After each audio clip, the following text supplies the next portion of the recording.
আসসালামু আলাইকুম। আমরা পাখিটা যখন আনি তখন কিন্তু এটা খুবই দুর্বল ছিল, অসুস্থর মতো। আর আমরা এটা আনছি আজকে আমাদের মাহাদির জন্য আনা হয়েছে পাখিটা।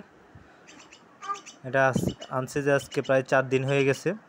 এটা যখন আনি তখন কিন্তু ময়লার মধ্যে ছিল। আমরা বাসায় এনে এটাকে সুন্দর একটা খাঁচা দিলাম এবং এটাকে পরিষ্কার জায়গায় রাখতেছি, ভালো খাবার দিচ্ছি, ফিড দিচ্ছি এবং সিদ্ধ করা পানি খাওয়াচ্ছি এটাকে, যাতে এটা ভালোভাবে সুস্থ হয়ে যায় এবং চেষ্টা করতেছি এটাকে আমরা ভালোভাবে রাখার জন্য।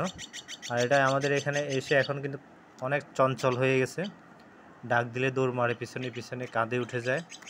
তো আমরা চেষ্টা করতেছি এটাকে একটু ভালো খাবার দেওয়ার জন্য। হ্যাঁ, এটা হচ্ছে যে শালিক পাখি, যেটা কথা বলে, যে মাহাদি সাহেবের জন্য আনা হয়েছে, ওর জন্য। ও বড় হবে, ওর সাথে কথা বলবে আমাদের পাখিটা।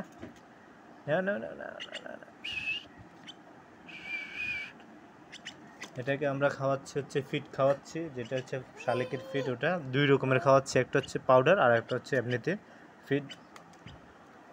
তো এটা আপডেট আসলে আমরা দেখি এটাকে আমরা কতটুকু ভালো রাখে, এটা কতদিন পর্যন্ত ভালো থাকে আপনাদের জন্য আমরা জানাই দেব ভিডিও করে।